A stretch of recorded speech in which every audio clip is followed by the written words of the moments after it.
si Senator Gringo, yung bata po ang kanyang binanggit at kinarga pagkat yung ating pong kinabukasan ay talaga naman nakasalalay sa kabataan. Kaya, bakit tayo nandito para sa ating mga kabataan? Pero, huwag po natin kalilimutan na tayo lahat ay tatanda. Walang makakaiwas sa pagtanda. Lahat tayo ay patungo doon. Kaya, kung mahalaga po ang kinabukasan ng kabataan, mahalaga din bigyan natin ng pagpapahalaga yun ang mga ating matatanda. Kaya naandito po ngayon ang padrino, ang sponsor ng senior citizens discount.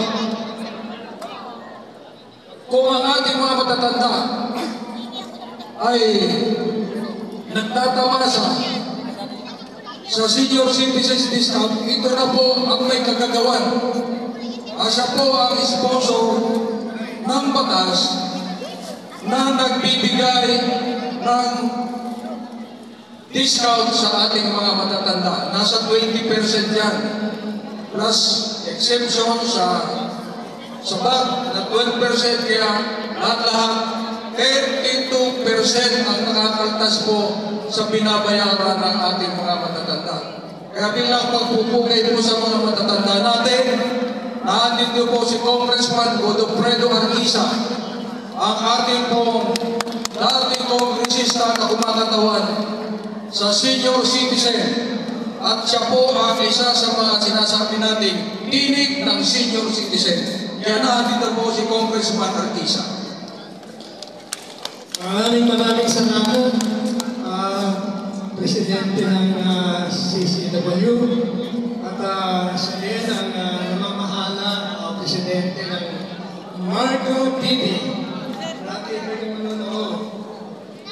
Kaya nga po, napunta po dito dahil kasi meron kami mga pinag-usapan ng ating Presidente ng CCW.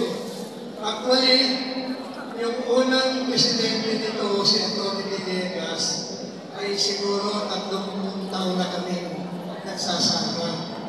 Dahil dati magkasama kami, pareho kami abogado, at saka yung nagtutulungan kami. Actually, sino-sino ho dito ang senior citizen na? Pakitaas ka ang kamay. Sino yung mga senior citizen? Sige, yung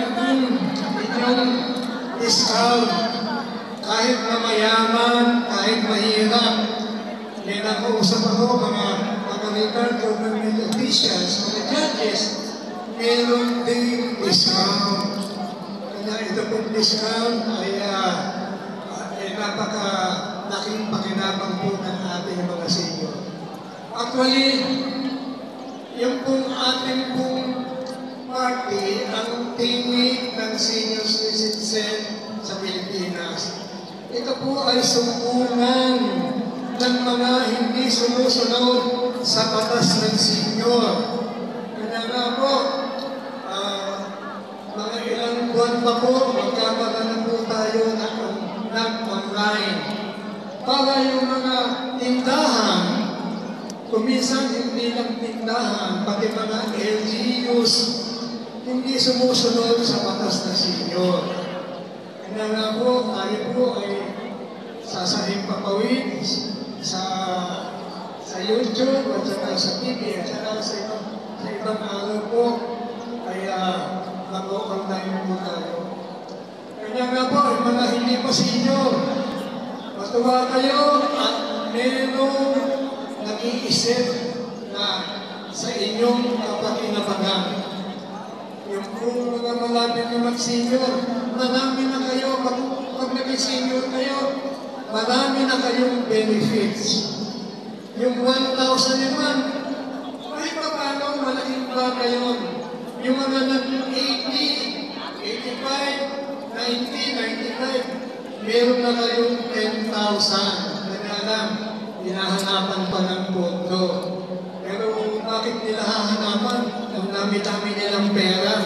Parang hindi tayo pinapansin. Kaya nga, pagpupo natin ulit, pagpupo ni Senator, nakapatulog tayo sa programa na yung benefits ng senior huwag pinapatagal. O sige po, napakaraming salamat po sa inyo, lalo po sa ating Presidente. Marami po ang batas. Sabihin ko kailangan na bago magpaalam. Wala pa tayong sangguniang nakakatanda. Bakit ang kabataan meron sa